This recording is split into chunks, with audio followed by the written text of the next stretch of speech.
before we dive into today's conversation, I want to thank you for being part of this community.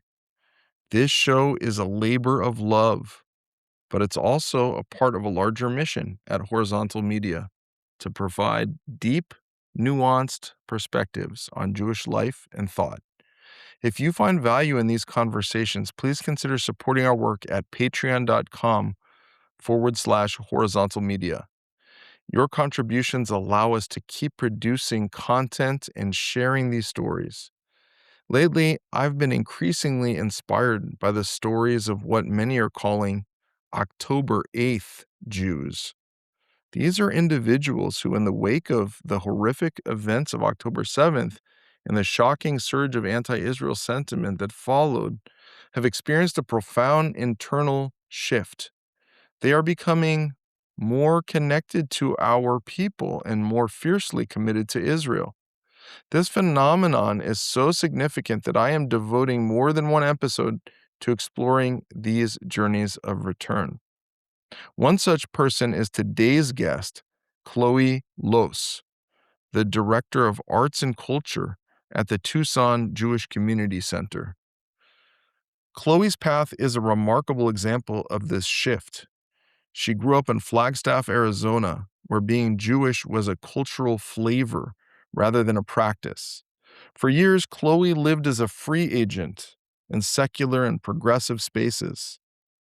In our post talk, she reflected on that previous version of herself with a touch of wit, noting, "The Chloe who voted for Bernie was doing her best. Her frontal cortex wasn't developed." However, as we discuss today, and will continue to explore this topic in our next episode, Chloe experienced a painful double cross from those very spaces. She describes a heartbreaking absolute rupture from friends she had known for decades, people who turned their backs on her the moment she needed support as a Jew. We talk about her journey from Flagstaff to Tucson, her experiences visiting Auschwitz and Israel, and how she has become an anchor for her own family's heritage. Please welcome Chloe Loos. I'm happy to be here. Thanks for having me. It's a pleasure. Why don't you tell our listeners just a little bit about yourself? I currently am the Director of Arts and Culture at the Tucson JCC and am excited to continue my career as a Jewish communal professional. I've lived in Tucson for 13 years, and I really love cats and being Jewish and traveling. Well, you and I spoke ahead of this interview, and you told me a little bit about yourself. I just met you at the Israel Festival, which I was kind of taken aback at your energy that you brought to the event, and I thought I really want to talk to this person and get to know her. Um, so you shared with me that you grew up in Flagstaff, Arizona, of all places, which is not like the Jewish Mecca. Very true. Why don't you tell us about growing up in Flagstaff? Yeah, so I was born in San Diego, and then my family moved to Flagstaff when I was 8 because they thought it would be a better place to raise the kids, and they were definitely right, except for the lack of Jewish community. My mom is Jewish, my dad is not Jewish, and growing up, my mom, like, I always knew I was Jewish. She instilled a very strong sense of Jewish identity, but we weren't necessarily a practicing family. Mm-hmm. So I knew I was Jewish. I told people I was Jewish. I remember one of my fondest memories is her playing baby Hebrew CDs for me, which I don't remember. I don't know any Hebrew now, but as I've kind of gotten back into the community, it's been interesting because I remember or recognize some things, and I feel like it's from that. Had me read a bunch of Holocaust literature when I was really young.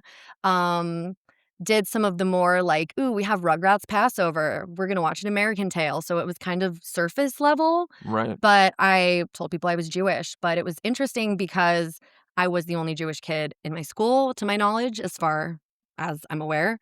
So sometimes there were interesting moments where people would think it would be interesting. I mentioned I have a friend who was a big fan of The Nanny, and anytime I did anything stereotypically Jewish, would make a comment on it, and it wasn't hostile, but it was, like, kind of an early experience of being othered in that way. Um, You shared with me before, kind of along those lines, that there was a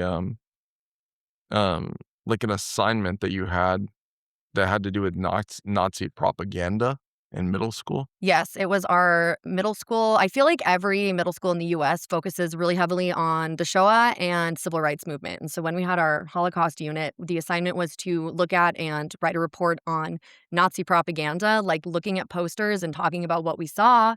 And that wasn't super comfortable for me. And I asked them if I could not do it. And they said that I didn't have to, but then that also had the effect of kind of outing myself as a Jew. And so how did that once you outed yourself, then how did that what was the sequence after that? Were kids, like, picking on you? It luckily, no, it didn't really change too much. I would get some looks, sometimes people would, whenever we talked about it, they'd, like, look at me or people would ask me if I lost family in the Shoah. I didn't lose any direct relatives, thank goodness, but it was just a really interesting experience because I didn't really know what to do with, like, "Okay, I'm Jewish, like, why is this kind of being a thing?" For lack of a better word. There was also a moment when kids being kids decided to use Jew as a slur. They would say, "That's Jew," in my middle school homeroom class, and I remember none of the adults in the room did anything about it, and I wasn't really equipped to kind of do anything with that. So it's kinda like you knew you were Jewish, you didn't really have much Jewish expression, just kind of these faint memories almost, and now it's just used as a slur, like the fact that you are Jewish, so you feel that you're othered, like you said, and you're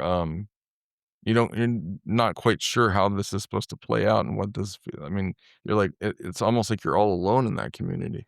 Yeah, it did feel that way. I've done a lot of reflecting in the past couple of years for obvious reasons on some other things that kind of came up, and I'm lucky that it wasn't as hostile as I've heard other stories, like nobody threw coins at me, nobody drew swastikas on my stuff, but it was Uh-huh. still, like, this very strong awareness of, like, "Oh, like, Chloe's, like, Jewish." Mhm. It's a different thing. Mhm. So you shared with me that you grew up, um, with a Jewish mother and a father from an Italian, Roman Catholic background. Yeah. How did those Italian and Jewish immigrant parallels play out at the dinner table and just kind of in life? And did those cultural similarities make your eventual return to Judaism feel more natural? That's a great question. I think that if you look at history, and I love history, so I look at it all the time, that there are a lot of similarities between Jewish American immigrants and Italian American immigrants. They move in similar communities. They have that sense of also not being white. I know that that's kind of a identity that's gone through a lot of evolution, but my dad and I'm really close with my father. When my parents got divorced when I was 8, my dad was the primary parent, and we are still very, very close, and he talked a lot about just things that were from his perspective as, like, the kid of an Italian that were his identity was not racialized as white, and so that's, like, I think one area there's a lot of similarities where it's kind of like you can almost pass, but not quite. Mhm. I think I've heard jokes that Catholicism is the branch of Christianity that, like, gets along the best with Judaism because of, like, the emphasis on ritual and, guilt, which, isn't necessarily one of the strongest aspects I'm drawn to in Judaism, but I think that there are cultural similarities and ways that you can kind of talk about a similar experience, and my dad always, like, fit really well in the community. He has such a great guy, like, he's been a really strong support for me in the past several years. That's good to hear. Yeah, and I kind of describe myself just as broadly Mediterranean. Sometimes I think about, like, did my ancestors ever cross paths, like, thousands of years ago around this, like, destruction of the Second Temple? Like, ooh, what would Sure. that be like? So I think Yeah. that there is just a lot of similarity of also just, like, being culturally connected to the Mediterranean region. Mhm. But it didn't really play out too much because by the time I was born, my father, he describes himself as lapsed, even though Mhm. he went to 12 Mhm. years of Catholic school. And my mom was always kind of a seeker, and I don't think she ever landed on what she was really looking for. But I remember it was really cool when I got to do Hanukkah and Christmas. And I will say kids were jealous of that because not only did I get those presents, I also got 8 more days of presents that they didn't get. Alright, so there was, like, some sort of positive there. Yeah, that was awesome.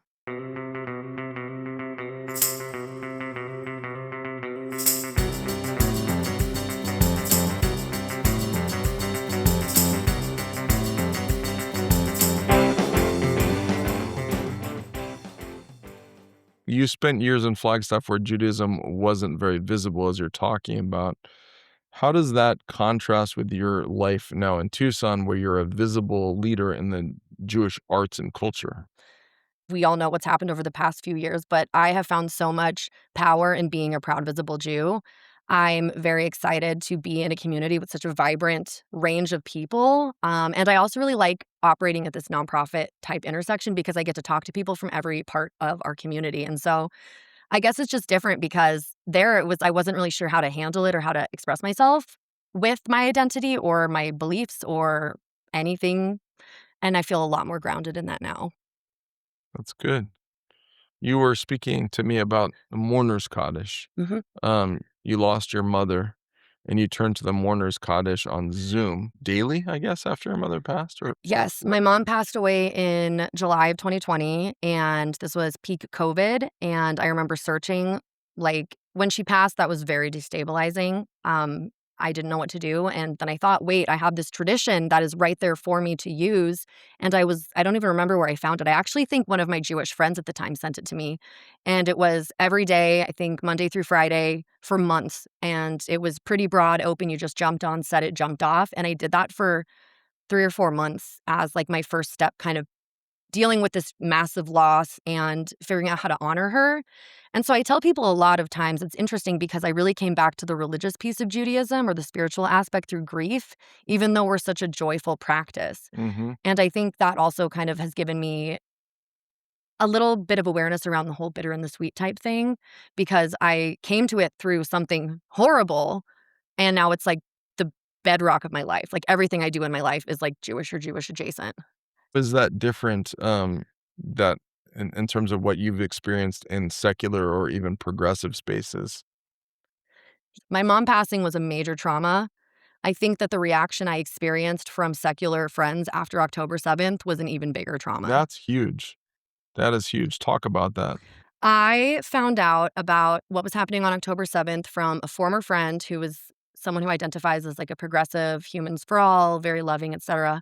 Posted a story on Instagram and I can't remember the exact phrase, but it was something like, "Oh, this is the big one. This is what's gonna separate liberals from abolitionists." And I was like, "What's the big one? What's happening?" And I literally Googled, "What is happening today?" And October 7th, 2023, and was sent 2 articles about what was going on while it was happening in Israel.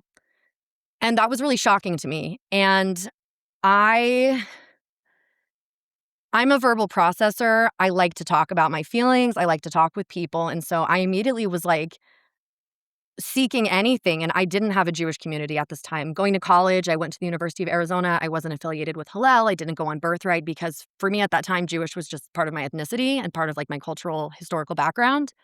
But it was like a constant, it's still ongoing to this day of people just saying heinous things to me. And these are people who express themselves as kind and compassionate and listen to the lived experiences of minorities. And I would say, hey, this is my lived experience as your Jewish friend. And they'd tell me that was wrong and I was bad for caring about like Israelis. And Mm. one of the most hurtful things somebody said, this was a girl I was friends with for 10 years. We went to each other's weddings. She went to Auschwitz with me on a trip. I didn't touch Israel on my public media, social media, or talking to people at all for a while. I just talked about anti-Semitism and the horrors that I saw. And she told me it wasn't fair to talk about anti-Semitism without talking about the cause of that anti-Semitism. And I said, "What is that?" And she said, "Israel." Even though she clearly saw that that is not the cause of anti-Semitism. And I had somebody else tell me, Israelis can go back to Poland where they biologically belong. And I was like, cool. So now the progressives are using Nazi race science. And it was just everything that I had been taught to believe, or my background is in the arts, of course. And so that tends to skew a little more liberal lefty. Everything they said was not true. Like solidarity, lived experiences, minority voices, not speaking over people who are experiencing certain things. Yeah. I can't think of a nice button to put I on it, can but it I was can just really, it was really shocking and as destabilizing as my mom's passing, if not more so, because it felt like my entire worldview just like crumbled. I can see you kind of the revivification, like you're reliving that experience right now. When this former friend and you traveled to Auschwitz, um, how do you reconcile sharing such a profound witnessing of history with someone who later turned their back on you?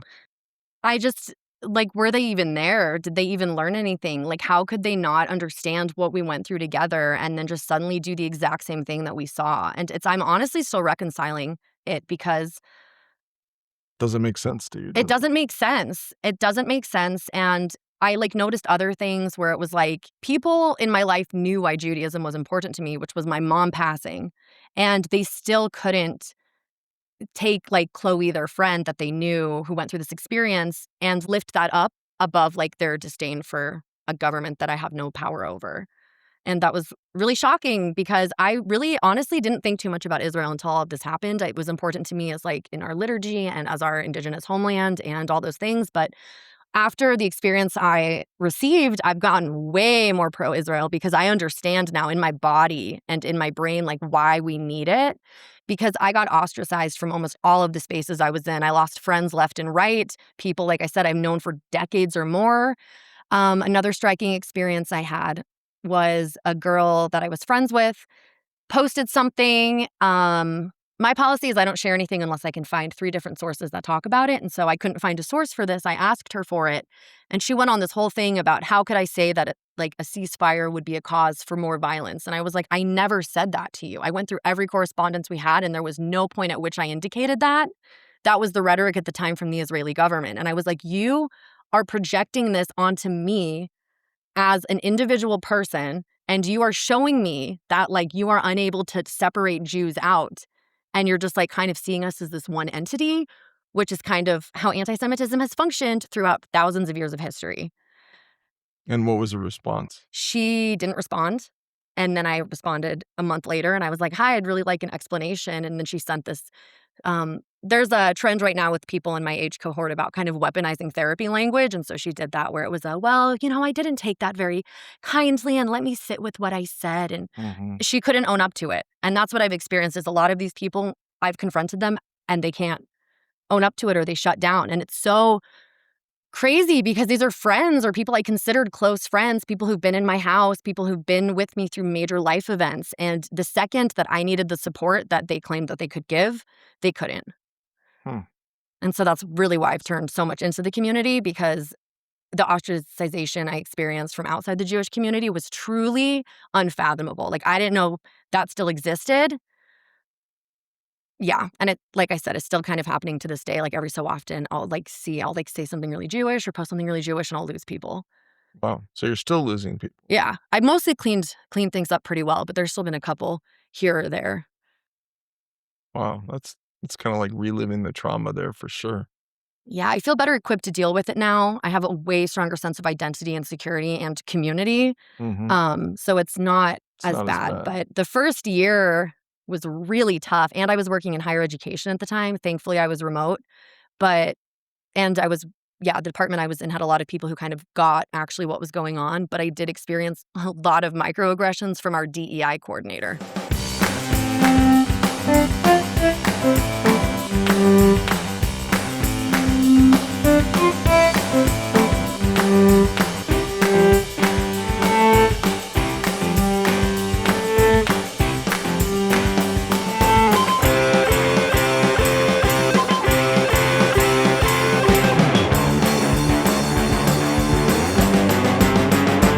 So what are your thoughts about DEI and all of that and those sort of things now after living through all of this?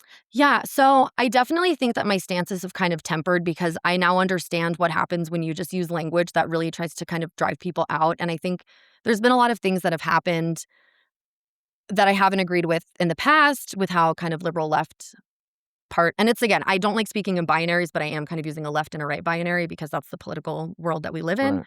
But I think that there are things like cancel culture, which is problematic because if you cancel somebody, they're never going to learn.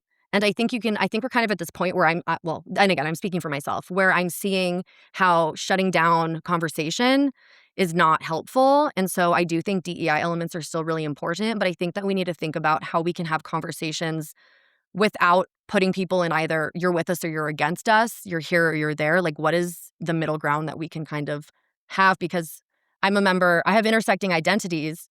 I'm a member of some other minority communities. However, I don't have a choice but to be a Jew first and foremost because those communities that talked about intersectionality didn't offer that same opportunity to me, if that makes sense. What do you mean by that, the Well, opportunity? like, they are able to, "Oh, I'm part of this community, and this community. Where do I fit? Where can I go?" But Jews in 2026, you're a Jew, and you aren't welcome in a lot of those other spaces. Isn't it ironic? Like, doesn't it feel like we're going backwards in time here? It does. It really does, and it's tough because I did a lot of advocacy and activism with these communities, but then the second I needed advocacy and activism, I didn't get it, or even just being treated like a person and not part of a monolith. And then you kind of see this is what these people are really about. It's not what they said that they're about. Yeah, and it's yeah, and so I think, like, one thing I've also been thinking a lot about is kind of how much of this is people actually thinking about what their stance is, or if they're just, like, checking a box, like, "Oh, I'll just identify with this group because it's easier for me," instead of actually thinking about what's important and why. And like I mentioned, like, I do think DEI still is very important and has a place, but I think that maybe we need to be less line in the sand about it, like either or. How do I phrase this? I'm not being very articulate. When I look at DEI, I see people coming up with these artificial labels, and like when it comes to race. Race is really a human construct. It's much more like even when they decide that people are black, and who are black. You could be your ancestors. You could be the descendant of American slaves. You could be, um, you could be a recent immigrant from Nigeria. Um, and all of those people, they just decide you're a black person. I mean, and I understand we use these terms, but then they group them as this is one group, when it's actually a very, very, I mean, if you look at the people in sub-Saharan Africa, it's a very diverse group of lots Absolutely. and lots of different peoples who don't view themselves as, monolithic or Yes. homogenized in any sort of fashion. And the experience of African Americans is much different. Um, Coleman Hughes talks about this in his book, which I recommend to our listeners. Um, he the Yes, we have a lot of struggles, people who are descendants of slaves and all of the mistreatment that has um, really come about, not just come about, but has to live through, not just prejudice, but all sorts of challenges that have come about through American history. But then Nigerian Americans are the least incarcerated group of Americans, and people don't know. Oh, these are black people, and so same thing with Indians, with people from the Indian subcontinent. There's certain groups. There's several countries that are where the race is considered, the subcontinent of India, not just India, and people from the Himalayas. People think of Indians as high achieving, high successful people, and people are prejudiced against them in that way. And then some of the people are some of the most impoverished people, and it's not fair to like parse them out as a race in this way. And now Yeah. you're looked upon in a good light when you should just be looked as a human. Yes, and I think, like, labels can like, I understand why that's attractive because just labeling is a really easy shorthand to just kind of describe yourself, but I think this kind of goes to what I was saying about the all or nothing, this or that. I think it's really important to understand nuance in human identity. I think it's really important to understand history. I think it's really important to understand who, what, when, where, and why, like, how are we in this situation, what happened? Like I mentioned, Jews are not white. Right. Italians are also not white. Italians were not considered white. The experience that my father shared about his mom immigrating here was absolutely not that of a privileged white person. And I even the concept of white, like Yeah, this is an American, I mean, this is kind of a new concept.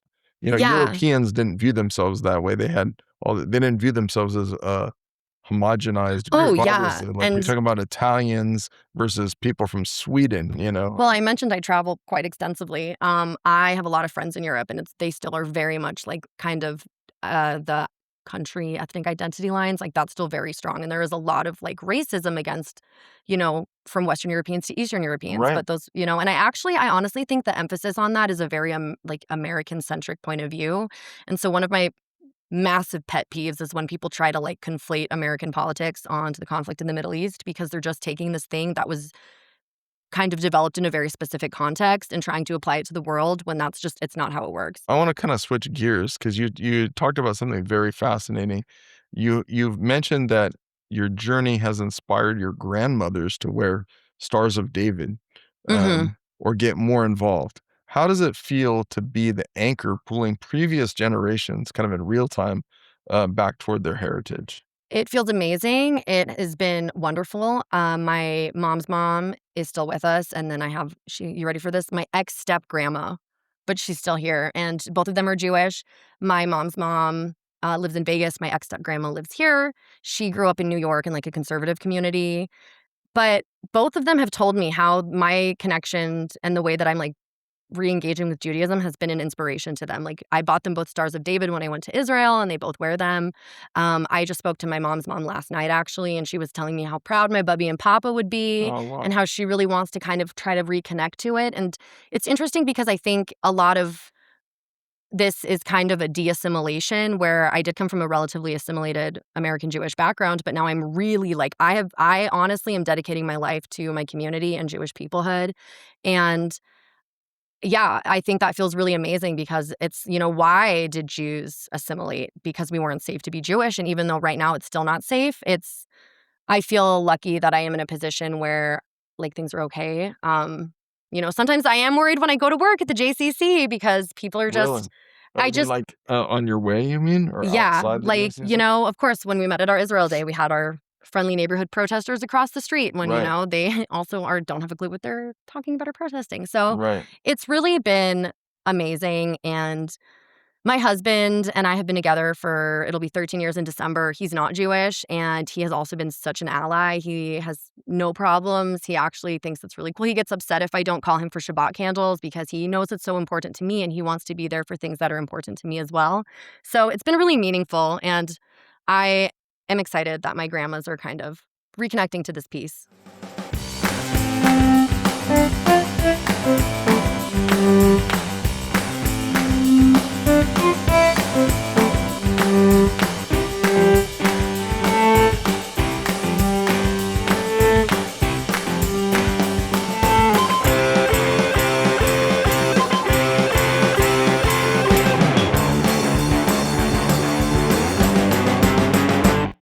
How are you using the arts, your original passion, to build a sense of Jewish peoplehood that can withstand the kind of isolation that you felt after October 7th? Yeah, so my role has several different aspects. As far as using arts, I think the biggest way I can do this is through the film festival, which is our flagship program. It's going to be Mhm. our double high year in January, Woohoo! 36th, one of the longest running Jewish film festivals in the That's country. Pretty amazing, right here awesome. in Tucson. Right here in Tucson. And it started volunteer led. So for our listeners, try to get involved with your community and your synagogues, Make a and difference. you can make a difference too. Um, but when I plan that, I have a bunch of wonderful volunteers, and the most challenging part is what movies are we gonna show? There's so much content.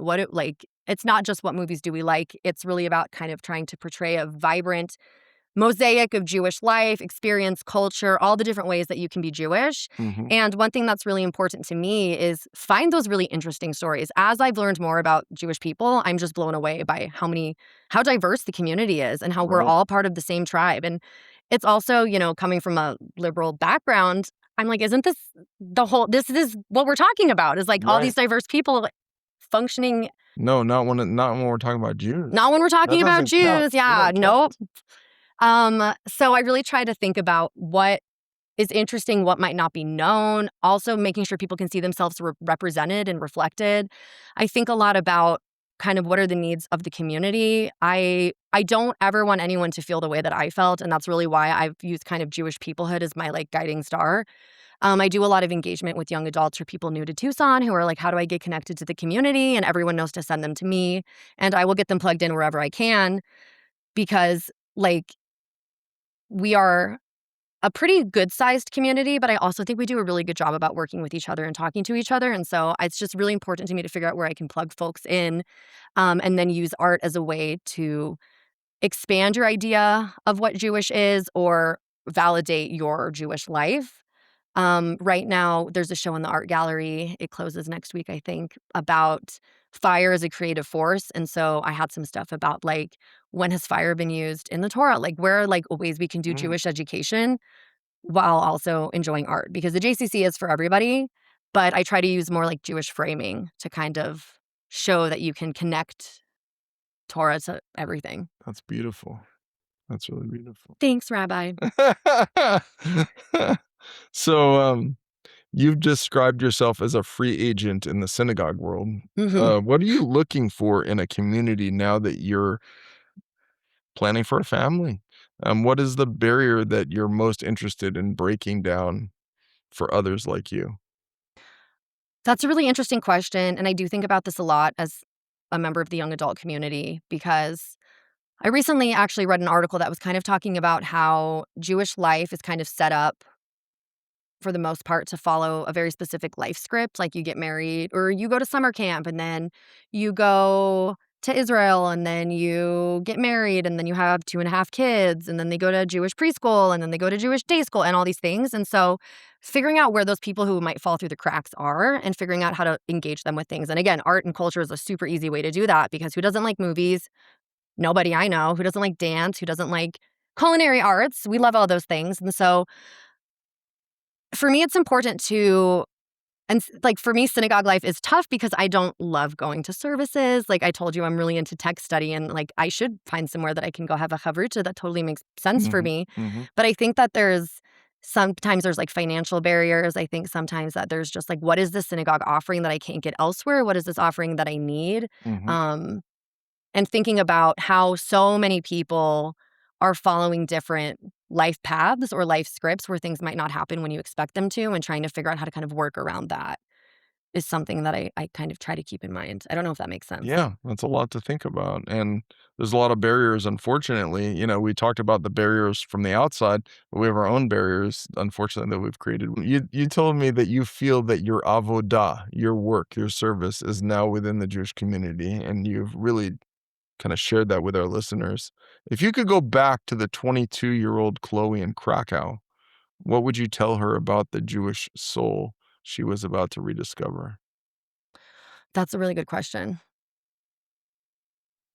I think that it would be that you are part of this amazing tribe of people that have persisted and will continue to persist. And the way that you are going to have built-in community no matter where you go, no matter what happens, and you don't need to try so hard to fit in because you will always fit in, like, with your people.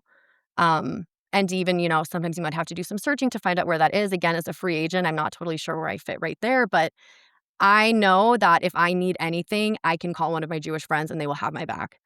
And that's amazing because I had expected that and I did not get that. But now I know that I have that. And it's like fully because of our Jewish peoplehood. And so that's really why I'm so grateful to be a Jewish communal professional now because I can make sure that that happens for other people. Like, I want to be that person that people can call and be like, I need something and I will show up for them because that's all we have. Like, all we have is each other and like how we interact in community. Yeah, that's what I would tell her. I'd be like, you don't have to try so hard to fit in because you already do. What else should our listeners know about you and that you'd like to pass on and share with the world? Oh my gosh. Big question.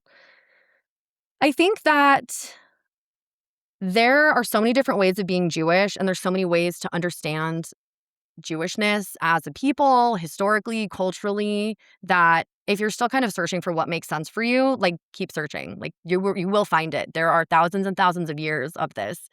And every day I read something new and I'm like, "Oh, that's cool." And then it sends me down a rabbit hole and then I go learn more about it. Recently I've been really obsessed with just like Second Temple, like that whole period, like, historically. So I'm like, time to read all of these nonfiction books because I want to know more about this. So, like, if you aren't spiritual, you can find your grounding in history or you can find your grounding in the community and just other people. But, like, however you do Jewish is valid. And I think that that's really cool because there is such a diversity of thought in our tradition and diversity of practice. But if you're still looking, like, keep looking, you will find it. Well, we're gonna keep looking and looking and learning and, being inspired by your words and praying that you will, continue to be that shining light for yourself and for many others for years to come. Thank Thank you. you. Thank you, Rabbi Avi. Thank you for gracing us, Chloe, on the Rabbi Avi Show. It's rare to hear someone speak with such raw honesty about what Chloe calls the unfathomable ostracization she felt from the far left and former friends after October 7th. Hearing her describe how friends weaponized therapy language to avoid owning up to their own lack of support is a sobering reminder of what the challenges many of our community are facing right now. We will continue to give this topic the attention it deserves in our next episode. But what is even more moving is the world Chloe has built in its place, a life fully immersed in Jewish peoplehood and the arts. I'm particularly struck by her advice to that 22-year-old version of herself in Krakow. You don't have to try so hard to fit in because you already do. Whether you're a free agent like Chloe or someone deeply rooted in a synagogue, there is a built-in community waiting for you. Chloe, thank you for being a shining light and for reminding us that even when other spaces close their doors, our community is a place where we can truly belong. To our listeners, remember that your support on Patreon keeps these stories moving forward. If you are navigating your own October 8th journey, keep looking.